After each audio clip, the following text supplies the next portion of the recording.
Hey guys, this is Dr. Andy with AG Thrive, and I'm here to try and bring a little value to you. And today's topic that I want to cover is how to immediately change your emotional state.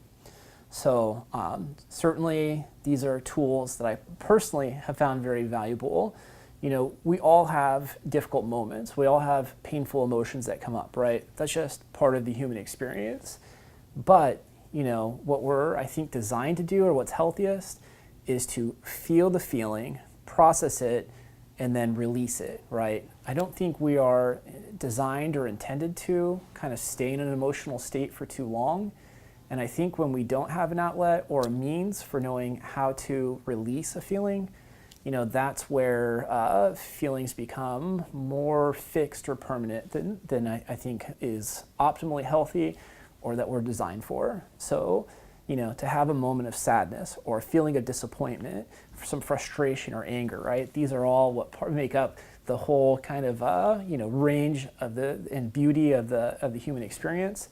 But when that feeling becomes pervasive, right, where we're consistently feeling disappointed or sad or hopeless, you know, that's where things suddenly become, you know, it's not just a temporary state, it becomes a mood. It becomes more fixed. It becomes an attitude, you know, it becomes a personality, or it becomes a disorder.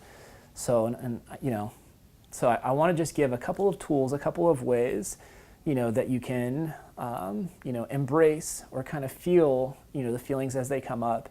But when it's, you know, necessary or when it would be healthy, is also how to get out of a bad emotional state or funk. So, and the first step, I brought my handy little whiteboard here just to kind of give a little illustration and kind of, give a little visual representation here.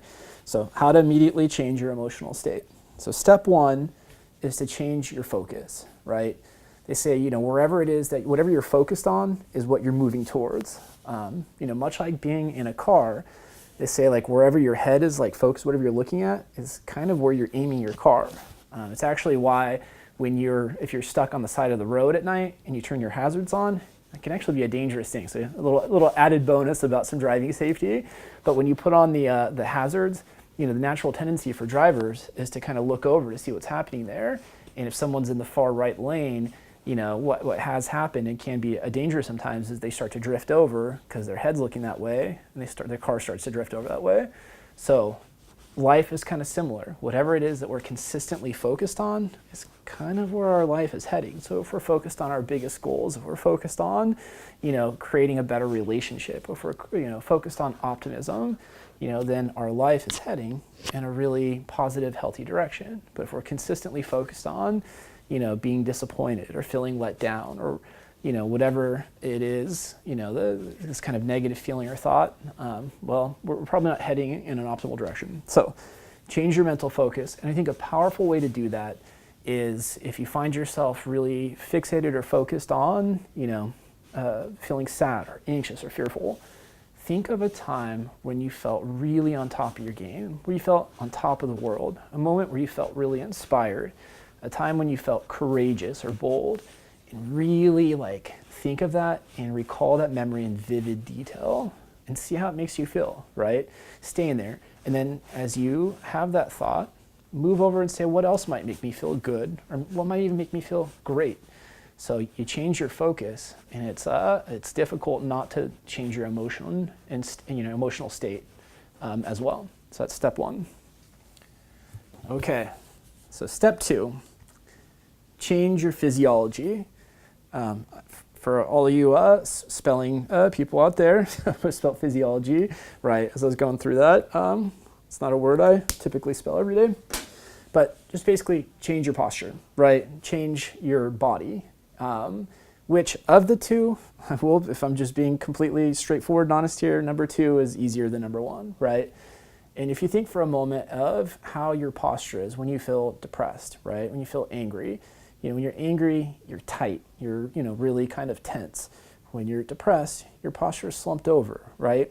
Well, in this instance, I'm asking you to change, you know, just, you know, think of you know, dancing and being loose and having fun, you know, go for a walk, go skip, you know, go go do something where you really, kind of change how your body is signaling to your brain, right? When you're dancing and you're loose and you're having fun, your body is sending a signal to your brain that's incompatible with continuing to feel depressed or angry. So changing your physiology is a powerful way to change the way you feel.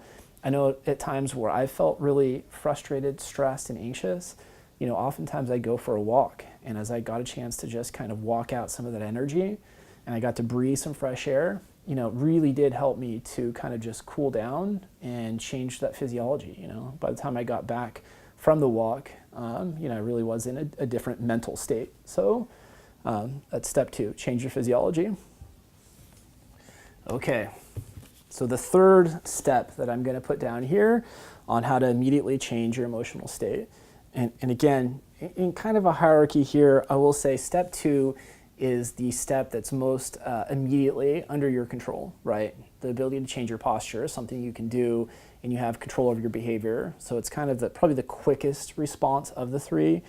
All 3 are incredibly effective, but if I could make a recommendation or a suggestion, I would practice all 3, right? Because, when this one maybe doesn't work quite as well, anyways, you just use them in tandem and all it's going to do is enhance the effectiveness of each of these steps. And I know from personal experience, it's nice to have a fallback option for when step 1 or step 2 doesn't work.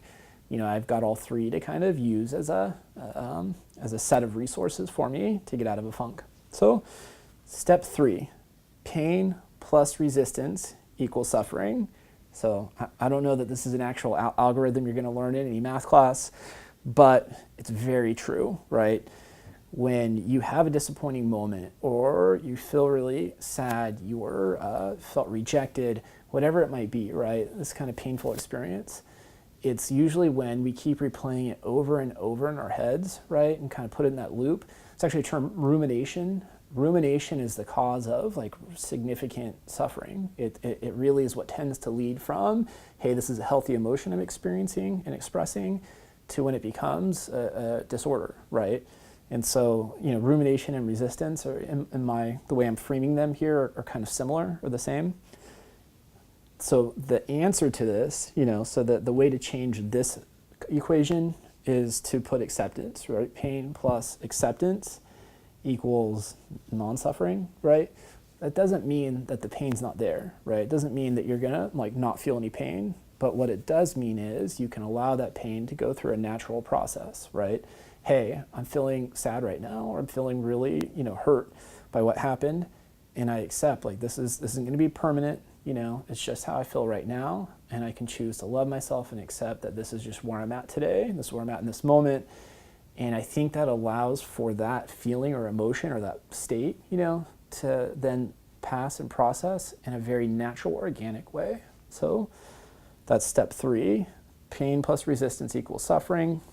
Change this dynamic up, pain plus acceptance, and I think you can really change your state.